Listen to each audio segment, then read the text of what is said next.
I have a high yield savings account with a little bit in it, but my lion's share of my 400,000 emergency fund is sitting inside my life insurance because I can get to it in about a week, and I can get that access to that money at any time. And so I actually have people move a lot of their emergency funds into there first, don't even invest with it in the beginning. Then after it's already self-funding by the third year or whatever, because if you throw in, say, 10,000 a year, it's growing by at least 10,000 a year, you can invest all that money right off the bat. You don't even worry about the fees because there's no net cost, because now the dividends of the policy is paying for the cost of the premiums coming out, right? And the insurance. So now it's like free insurance at that point.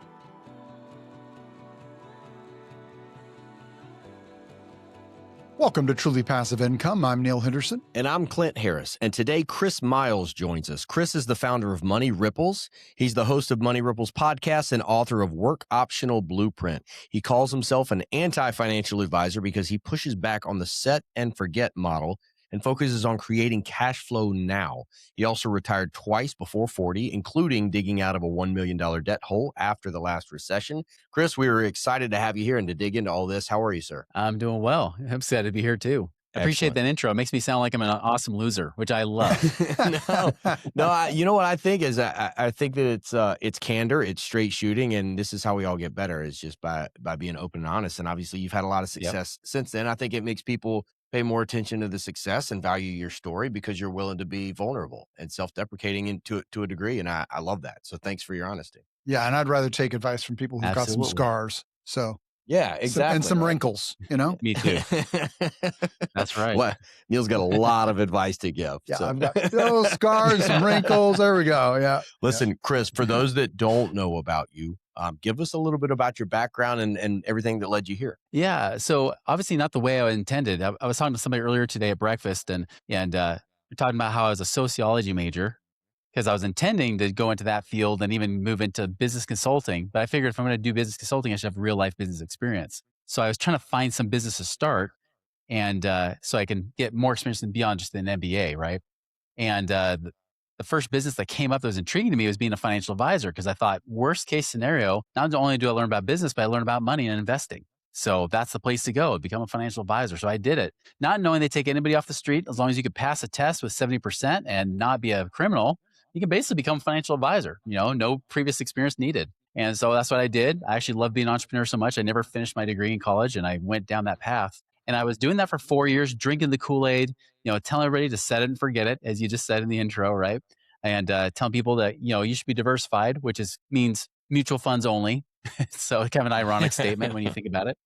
And I was doing it. I was drinking the Kool-Aid, living it myself. And I thought this is the path to freedom. Well, 4 years in, my dad reaches out to me and says, well, Chris, when are you going to advise me at some point? Now, my dad at the time was 61 years old. The guy had already had heart attacks and strokes, and had lots of stress in his job. He was ready to be done. He was also the penny pinching saver. So he was the guy that was the post-depression era mentality. You never throw anything away. And trust me, we just went through his estate recently. He did not throw anything away. This guy was all about saving. He was like the guy that Dave Ramsey says, I want to be like Ron Miles when I grow up. That's kind of what it was like, right? Well, I sit down with him. I look at his finances for the first time, and I notice that he's debt-free.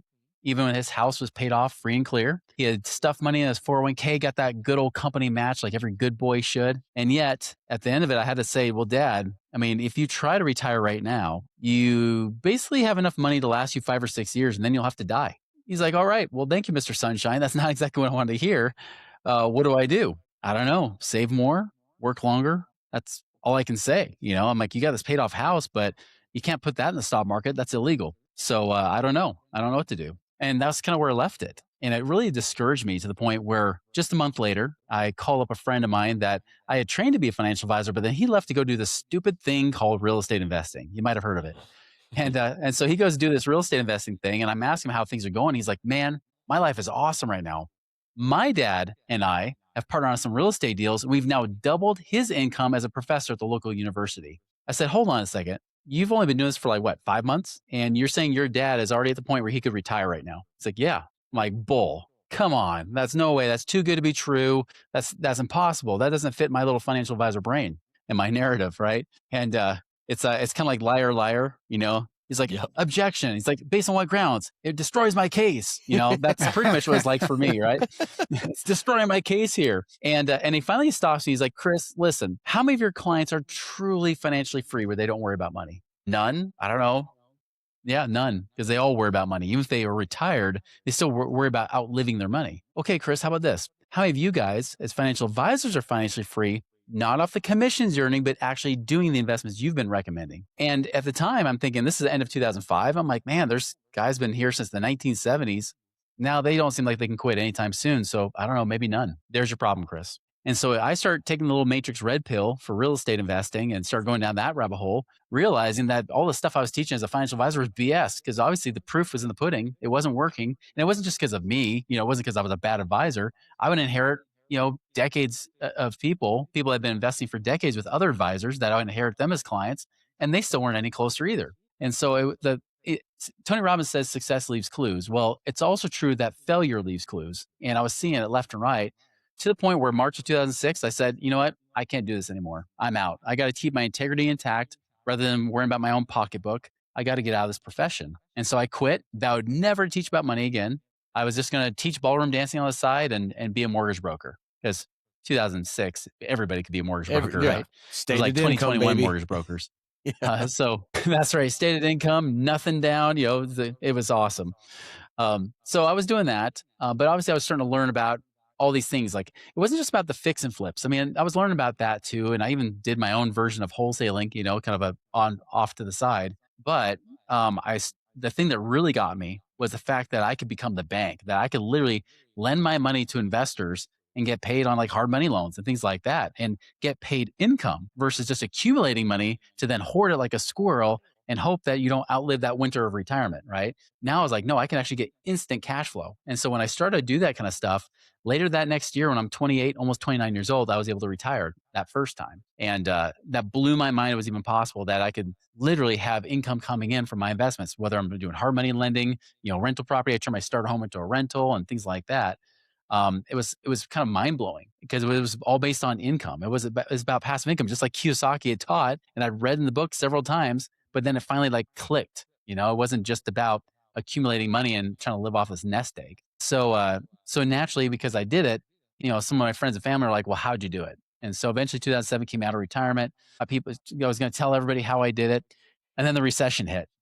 And after starting a new business, I was focused on real estate flippers who were going, all of a sudden couldn't flip properties anymore in 2007. And of course, my own properties and everything else going to hell. I mean, the next thing I know, like, I'm now $1 million in debt, and I'm no longer financially independent. And of course, by 2008, 2009, I'm pretty much literally on welfare. Like, I'm on food stamps and everything, trying to take care of my young family I had at the time. And eventually I was able to dig out of that hole. Eventually I pivoted my business to teach about how to find money versus just get out of the rat race, because I was back in it. I can't teach something I don't do. So I started doing that instead. And next thing I know, the business started to blow up again, and I was able to dig out of that hole. I even launched Money Ripples during that time. And by the end of 2016, had enough passive income coming in. I could say, here I am again. I'm work optional. I have enough passive income coming in that I work because I want to, not because I have to. And when I talk about passive income, because this is the truly passive income show, I mean truly passive income, in the sense that I'm a hands-off investor. I'm not actively investing. I let other people be the operator, right?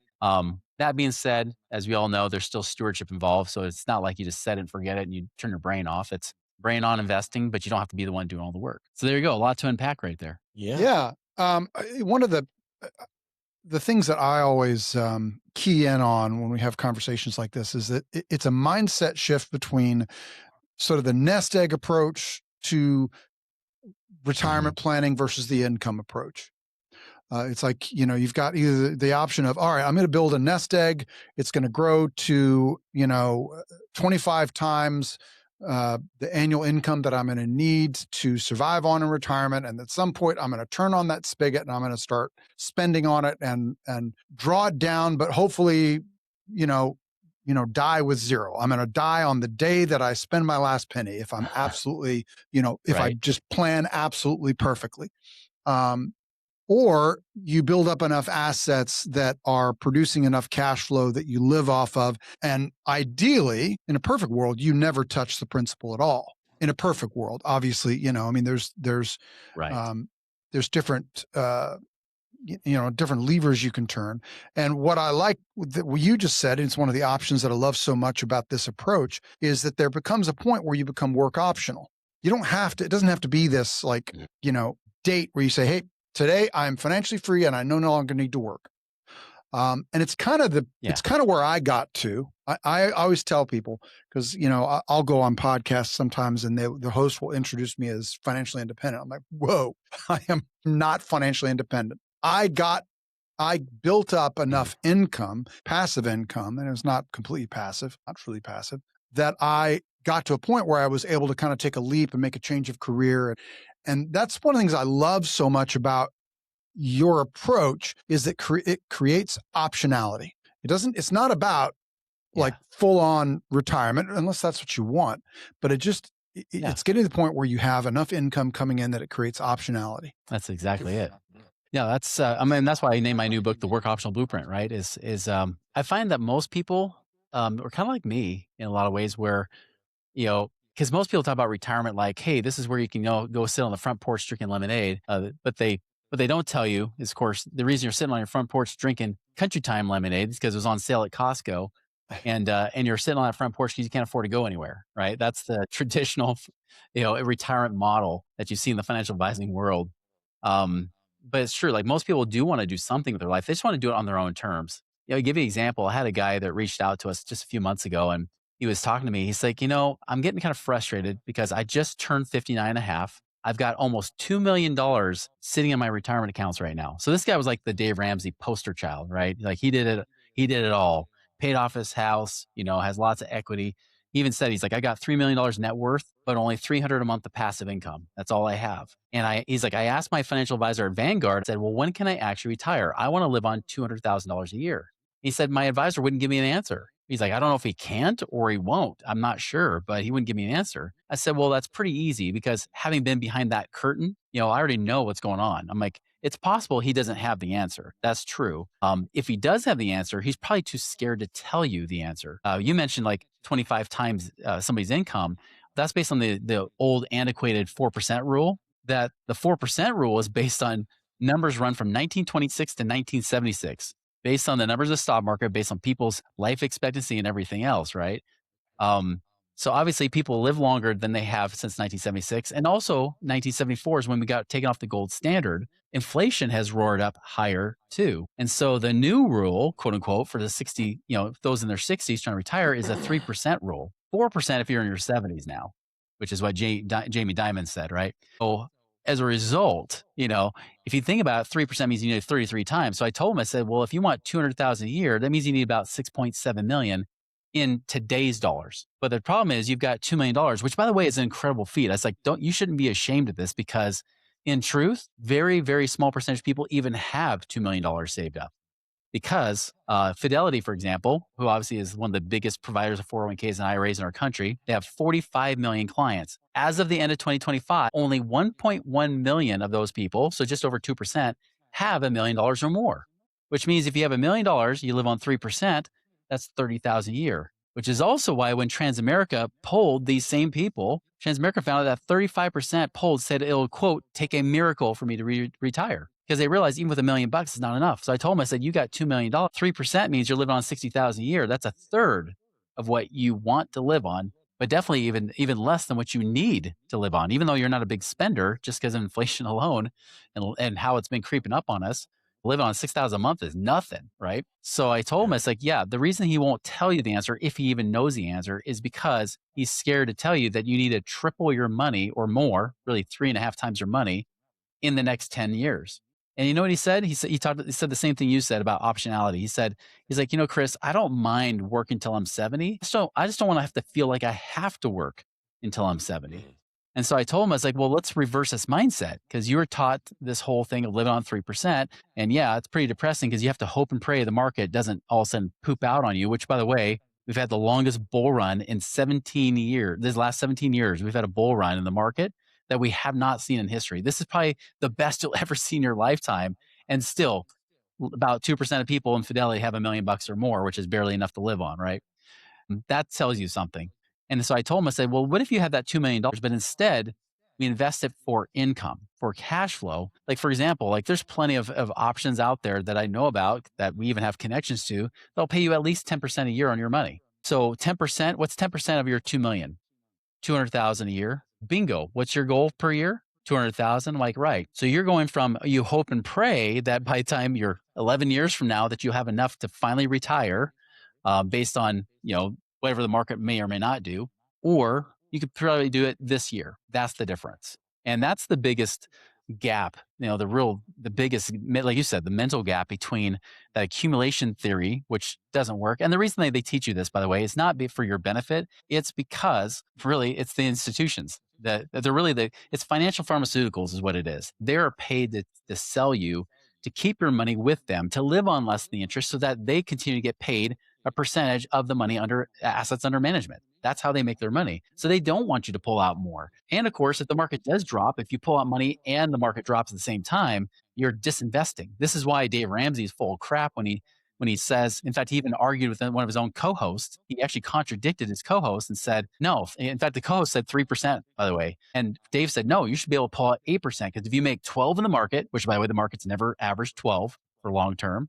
It's even right now, it's 8.3 for the last 30 years with the 17-year bull run, right? So it's 8.3 average. He says 12. He's like, you should be able to pull out 8% a year. Like, leave a 4% buffer. But I actually showed on my own podcast, said, hey, look, guys, if you have an 8% average return, where it's 2 years up, 1 year down, and averages to be 8%, guess what? You run out of money in 15 years. You burn through all your cash because of that disinvesting that happens. So all this stuff, this is the stuff that we're having to battle, and especially on my end, every single day, and I have to unwind and untrain people. That's the very crap that I was trained to teach too, to get them away from this stuff. Yeah, and that's a really tough time to figure out that you can't save your way to retirement when you're almost there or 2/3 of the way there, right? Like I believe that my grandparents' generation, right. I say this a lot actually on this podcast, and for those that listen, I apologize. I'm a broken record, but I think that my parents' generation could save their way to retirement, and that for my generation, it largely has been taken away. Because as fast as you can put away those dollars, the value of those dollars is often being eroded out the back door, called inflation, faster than you can put them away and compound them.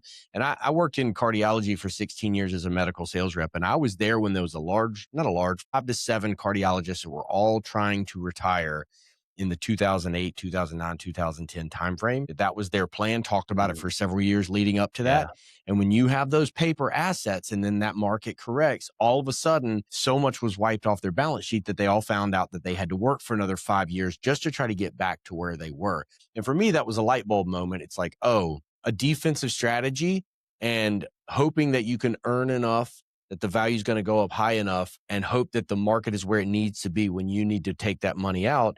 That's a very scary place to be. And it made me realize that it's hard to practice defense and get ahead. You kind of, especially my generation, you have to practice offense because of the cost of living, the cost of housing, the cost of everything else, the value of the dollar, the inability to save at a rapid enough rate when the value of the dollar's going down, associated with also the cost of living going up. It's a really scary gamble to take. That's a 40-year gamble and you only get to do it once. So for me, that's why I believed in, just like you, I read the Purple Bible, Robert Kiyosaki, and then got into it after that, single family homes and then Airbnbs. And now Neil and I and our partners, we do self-storage. We buy old Kmart buildings and we convert them into climate controlled self-storage facilities, because those are cash flowing assets that are inflation resistant, pandemic resistant, recession resistant. Not proof, nothing is. But that's the difference, is we're trying to force appreciate through asset class conversion and convert to that cash flow mindset. And I love that, because then it gives you that optionality. And, you're talking about financial independence,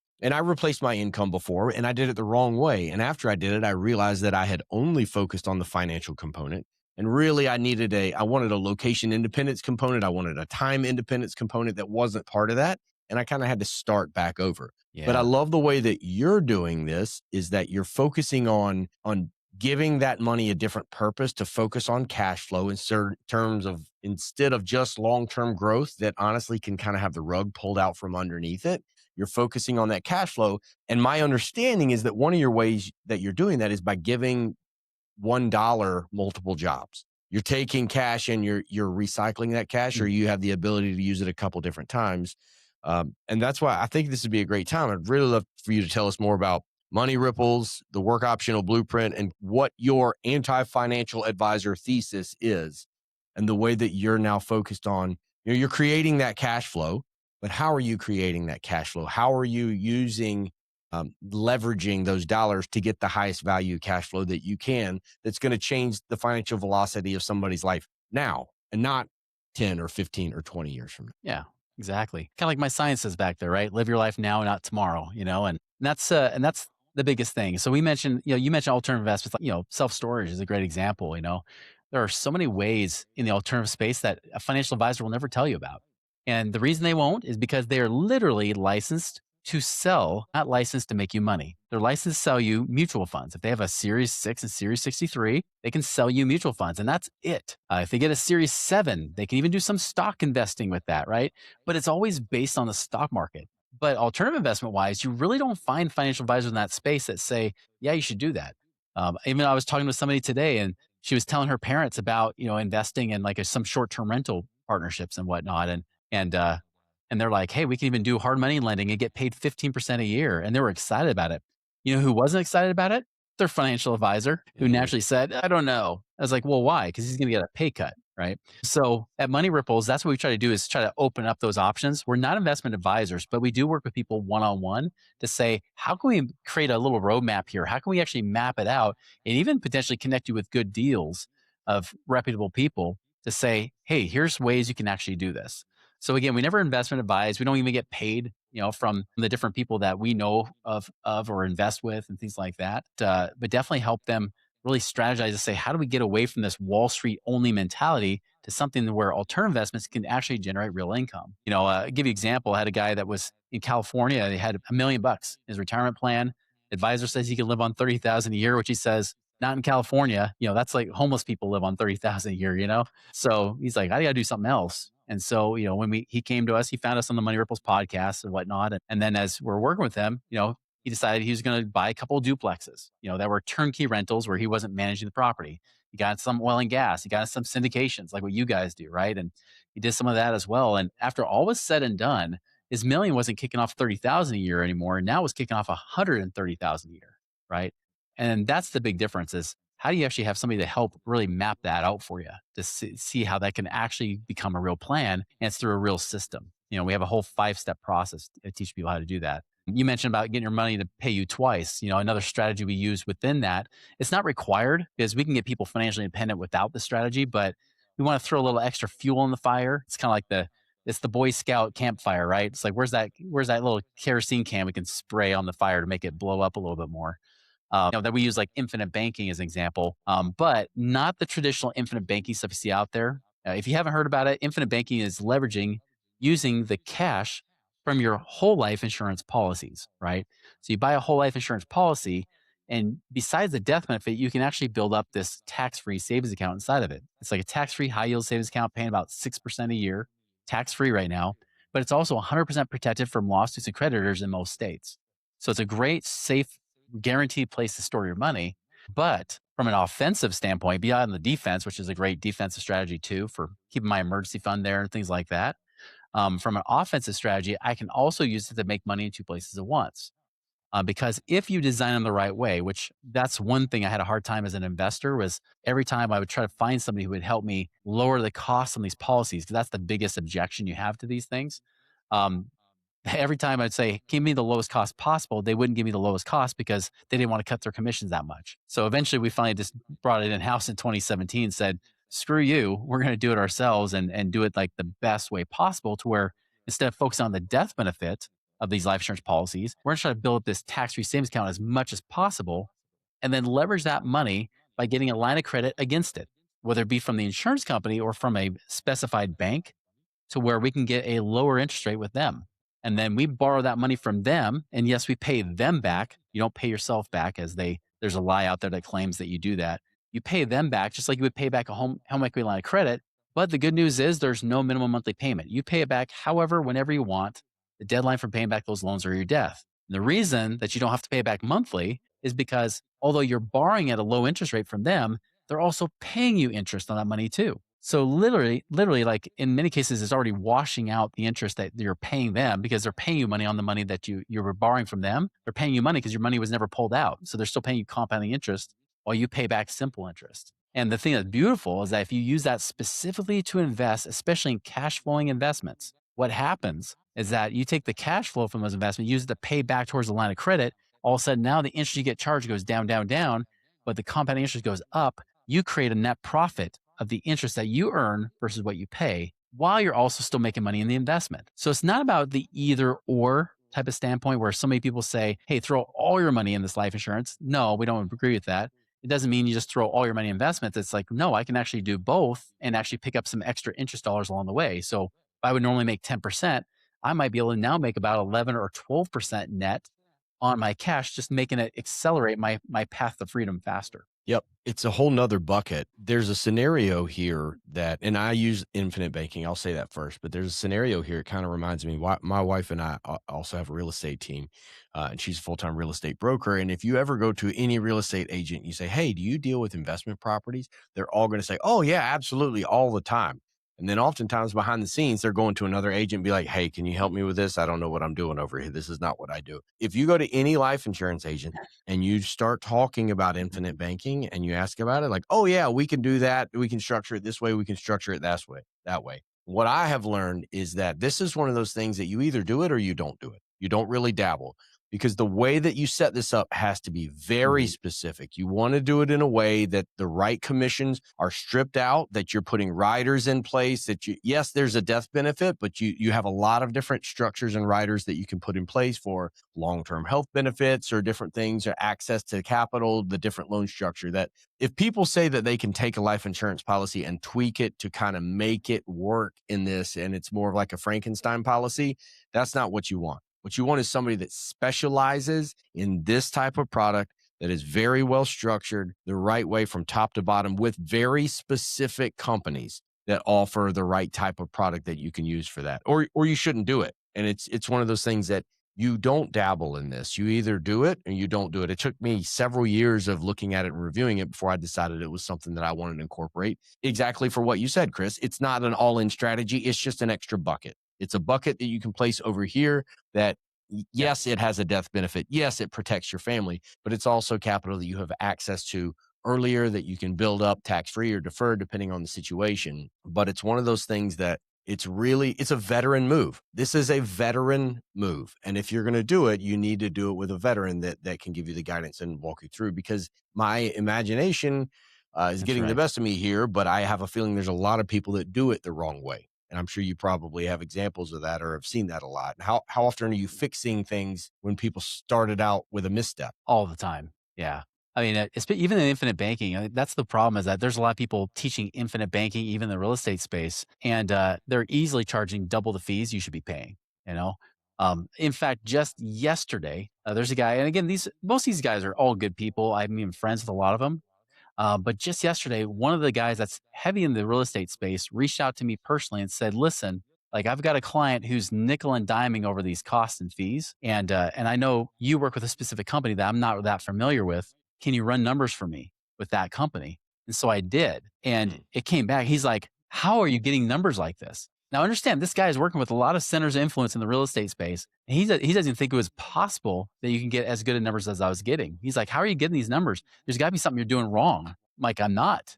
It's just, I've spent the last 20 years perfecting this to the point, and I just don't because I'm already financially independent, I don't give a crap about the commissions, which unfortunately most infinite bankers, quote unquote, or any insurance salesman for that matter, they do rely on those commissions. And so they're not, even if they do the less than 1% and even know how to do this, even that 1% often won't do it because they don't want to cut their commissions back that much. And so that's the hard part. Is like, I get so many people are like, oh, I've already got an infinite banking policy. They're like, hey, would you review it, Chris, to see what it's like? I'm like, sure.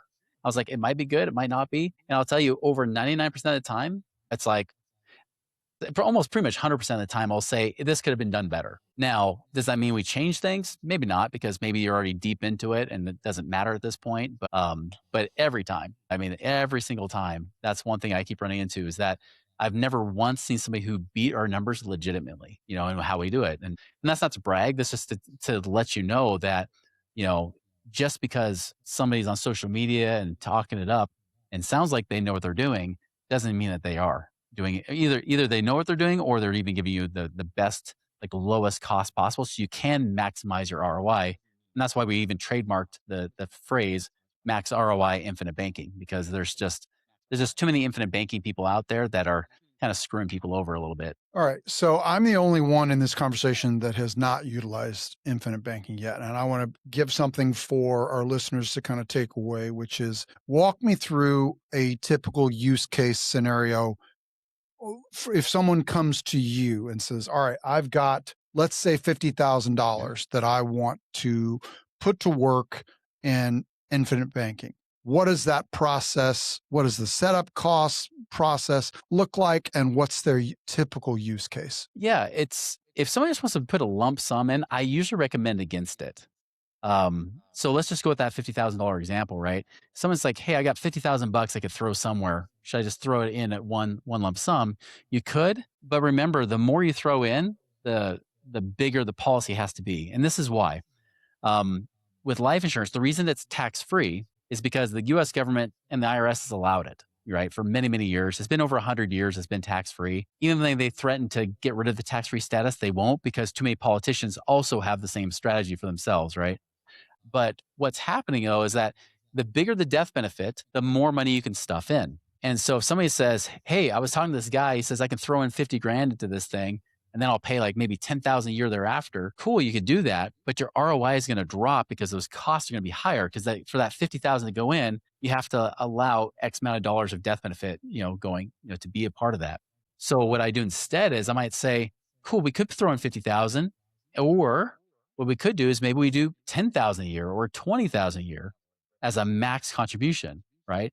So the way I set up is different. Most people in set up a life insurance policy, they say, this is what you have to pay every year. If you don't pay it, you lose the policy. But remember, I mentioned that whole life can be designed. You can pull different levers to where more of your money goes to that tax-free savings account. So when I set up a policy, say that the max is $10,000 a year, the minimum, depending on your age, might be $2,000 or $3,000 a year. That's the minimum you're actually required to put in, but you're allowed to contribute up to that 10 grand. Same thing if you want to throw in up to $50,000 a year of contribution, the minimum might be 10, 12, maybe if you're older, $15,000 a year, right? So I always reverse engineer it. Rather than worrying about what the death benefit is people want, I just ask them, what's the max you want to be able to contribute each year, right?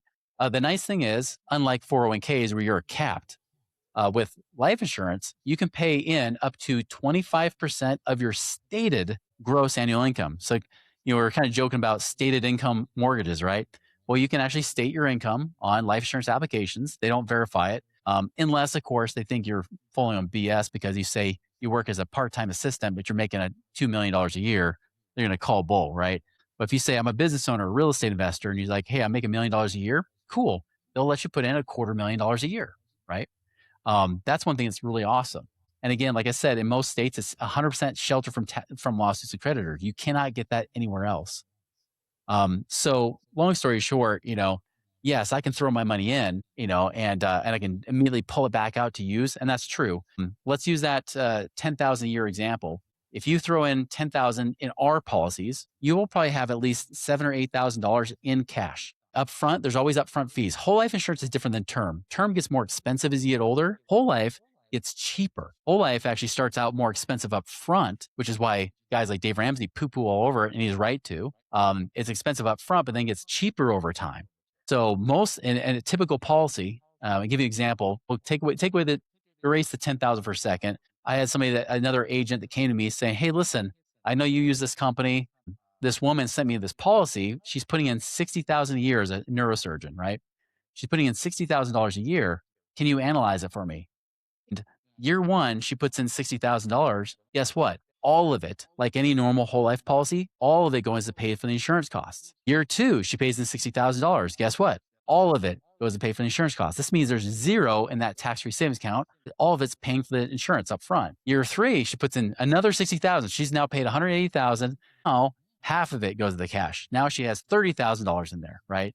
And then finally, by about the fifth year, she's putting in 60,000, it's growing by 60,000 or more. And I showed him, I said, here's the difference. I'm like, see how she paid in 180,000, she has 30,000 bucks. Watch mine. Year one, she puts, and then by the way, this is the same exact insurance company as the one that she was already using, but I was using it how we do it. Year one, she puts in $60,000. She's got 50,000 in that tax-free account, meaning only 10,000 comes out in cost, not all 60. Year two, she puts the money in. It goes from 50 to $108,000, right? So even though she's paid 120,000, she's got 108,000 in there. Most of it's all in that cash account. By year three, it's now paying for itself. Year five, she has more than what she paid in. So she paid in 300,000. She has like 311,000 by year five. That's the difference, right? Again, same company. So you mentioned you have to have the right company. That's true, but it's the same company, right? It's all about how you lower those costs. And the great thing is she's not required to pay 60,000 a year. Her minimum was like 11,000 a year. So if she ever has a situation where she can't pay her premiums, good news is if you have at least 11,000 bucks, you just pull it out of that account and put it back in. It's almost like pulling from savings to put it back into savings. So the likelihood of it losing goes down. Now, here's the cool part. Because she has cash in there from day one, can she use it? The answer is yes. She can literally access 95% of whatever cash is in there at any time. So rather than waiting till that third year to finally access, 27 grand or whatever, now she's got like, year one, she's got 45 grand or so that she can access right off the bat from day one. So it just gives you access to more cash. This is why I have people now, the strategy, I'm not having people invest with it right away. I'm telling people, just take your emergency fund and start diversifying it. Just like when people move from a crappy bank savings account earning 0.nothing% into a high yield savings account, do the same thing. In fact, I have a bank savings account because if I want money today, I'll keep money there. I have a high yield savings account with a little bit in it, but my lion's share of my 400,000 emergency fund is sitting inside my life insurance because I can get to it in about a week. And I can get that access to that money at any time. And so I actually have people move a lot of their emergency funds into there first, don't even invest with it in the beginning. Then after it's already self-funding by the third year or whatever, because if you throw in, say, 10,000 a year, it's growing by at least 10,000 a year, you can invest all that money right off the bat. You don't even worry about the fees because there's no net cost. Because now the dividends of the policy is paying for the cost of the premiums coming out, right? And the insurance. So now it's like free insurance at that point. So it's very kind of specific that way, but I tell people like, don't even use it all the time. Don't use it like a bill pay account. Like some people will talk about in infinite banking where you try to pay everything with it. That's BS. That's just somebody trying to sell you more insurance so that they get paid more. Like I always design it based on what their cash flow is like. If they're putting away 20,000 a year into their bank savings account, cool. Maybe we set the max on a policy at 15 or 18,000 a year, but they're only required to put in like 3,000 or 4,000 a year, So it creates a lot more flexibility and utility that you can use it that way. And it just works in coordination with becoming an emergency fund and also can become a funding source for your deals. And then, of course, using that to fund inside those deals to then pay back with a cash flow and rotating that money, just flowing it through back and forth, just like you would a savings account or a checking account. But now you're actually picking up more interest dollars than you would using a bank. Yep. It's one of those things, again, I stand by That was a my very beliefs. long answer to a very easy example you asked for. No, it was a thorough example. And that's Yeah. it leads right into what I'm about to say is what I said earlier. You don't have to understand all this right away. This is a who, not how situation. You don't need to know how to do all these things. You just need to know who you've got that can explain it to you in a way that you can metabolize the information because it's a veteran move and it takes some time. Now, listen, for the sake of your time and the listeners, we do have to wrap it up here. This is a great conversation. I had to listen to this concept several times over a period of years before I started implementing it. And there was a light bulb moment and it clicked for me. And I'm sure that you see that light bulb come on with a lot of people that you educate. But before we go ahead and wrap things up here, I do want to ask the last question that we ask all of our guests. I'm hope it's something affiliated with this topic, but it doesn't have to be. Is there a book or an educational resource that you find yourself recommending to friends, family, or people that you're working with more than any other? I mean, I'm going to bypass Rich Dad Poor Dad because I imagine almost every guest brings up that book, right? I do believe that is a must read. If I were to go with another one, one I actually do like, even though I hated it in the beginning, was and I just about called it by a different name here, The Richest Man in Babylon. Yeah, that's one old that, school. Yeah, even though it's in story format and it's very old school and language wise, it's kind of difficult to understand. But I'll tell you that book has got such good truths from everything from what I just talked about with make sure you have the cash reserve on the side, which is really your defense, but also having your investments work for you on the offense side too. And really, it is timeless. They teach really good principles. In fact, if you adhered to it, you would actually say, you know what? Most of the financial education, the gurus out there are giving me BS because if you listen to Dave Ramsey, like he's not teaching by those principles. He might take one or two of them. He'll kind of cherry pick, but he'll bypass a lot of them. Now, which by the way, Dave Ramsey, I mean, if you're listening to him, I mean, good guy, but if you're going to do something, do what he did, right? Which he actually invested in his business first and foremost, and made profit there, and then put it into real estate. He did not make his wealth putting into mutual funds like he's always recommending. So again, when I look for things, and even when I look for other education sources like podcasts, or whatever, I look for those people that actually are walking the walk that they're talking about, right? They're not just talking it, but they're walking that walk, and they're aligned with what they teach. And so that's why I know you guys are all about that. It's like truth telling, right? It's like just be honest, be vulnerable, and talk about the good, the bad, and the ugly. So yeah, I would definitely say the book that I would pick beyond Rich Dad Poor Dad would be The Richest Man in Babylon. Yeah, I'll say about Dave Ramsey, I always recommend him to people like, look, if you're looking to get stabilized, your financial life stabilized, Dave Ramsey is a great place to start, but don't stay there. Like Yep. that's grow beyond that, because Dave Ramsey, he is good for a certain demographic that didn't get a great financial education in either growing up or through school, which most people don't, to just get stabilized, like that you can, have a good foundation. And then you've got, like, if you really want to start to grow and build wealth, you've got to grow beyond Dave Ramsey, because even Dave Ramsey grew beyond what Dave Totally Ramsey true. teaches. Yeah. All right, Chris. Well, listen, this has been great. That's We right. really appreciate your time today. We'll have to wrap it up there. But listen, if any of our listeners want to hear more about you, any more about Money Ripples, the Work Optional Blueprint, or anything like that, what would be the best way for them to connect with you and do that? Yeah, well, you mentioned the Work Optional Blueprint, which is on Amazon. You can find it on there, of course. Or look up anything that's Money Ripples, whether it's at Money Ripples on social media, moneyripples.com, or the Money Ripples podcast is on all platforms, including YouTube. That sounds great. Thank you, Chris. We appreciate your time. Thanks for educating us today. Same. Appreciate having me on. Thank you so much for listening and watching the Truly Passive Income podcast. If you liked the show, if you think it would be useful for someone else, the greatest compliment that you could give us would be to share the episode. Leave a comment down below or leave us an honest review. If you have any questions, don't hesitate to let us know down below. And remember, with truly passive income comes freedom of time, place, and the freedom to pursue your higher purpose.